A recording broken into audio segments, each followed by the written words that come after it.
Bref, il y a une marche contre l'antisémitisme.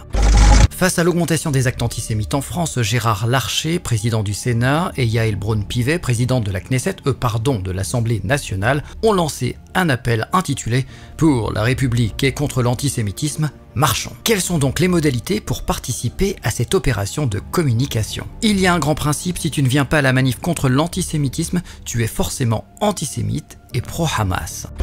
Ne pas venir, c'est soutenir le Hamas. Ne pas venir, c'est soutenir les antisémites. Choisissez. Si tu es antisémite ou classé comme tel, tu ne peux pas venir à la manifestation. Tu n'es pas le bienvenu, hein, n'est-ce pas, LFI? Vous vous posez des questions sur Marine Le Pen, mais sur Jean-Luc Mélenchon, vous dites très clairement qu'il n'a pas sa place dans cette manifestation dimanche. Mais il s'est exclu de lui-même, de toute façon. Il s'est exclu de lui-même. La question ne se pose même pas. Donc tu restes antisémite. Moi, et collectivement, effectivement, il est hors de question de marcher aux côtés de gens qui sont dans une organisation qui a été fondée par des anciens nazis et dont le président actuel a déclaré dimanche dernier que Jean-Marie Le Pen n'était pas antisémite alors qu'il a été condamné 5 fois.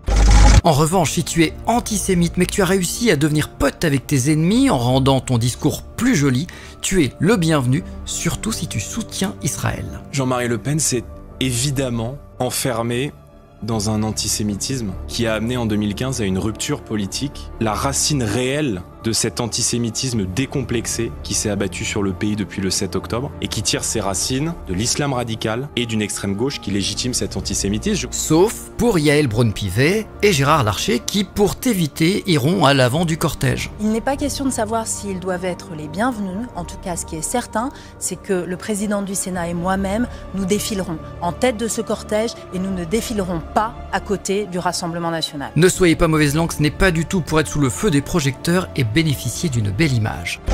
Si tu n'as pas prévu de venir à cette manif, tu es antisémite asymptomatique. Si tu as prévu d'aller à une manifestation en faveur de la Palestine pour dénoncer les frappes israéliennes qui massacrent des milliers de civils innocents à Gaza, tu es antisémite. Si tu as prévu d'aller voir le spectacle de Dieudonné à Toulouse que la justice vient d'autoriser, évidemment tu es antisémite, voire le mal absolu. Si tu es antisioniste, tu es antisémite. Oui, parce que l'antisionisme, c'est la négation de l'existence de l'État d'Israël. Et donc pour moi, c'est de l'antisémitisme. D'ailleurs, l'Union européenne, aujourd'hui, le dit aussi clairement.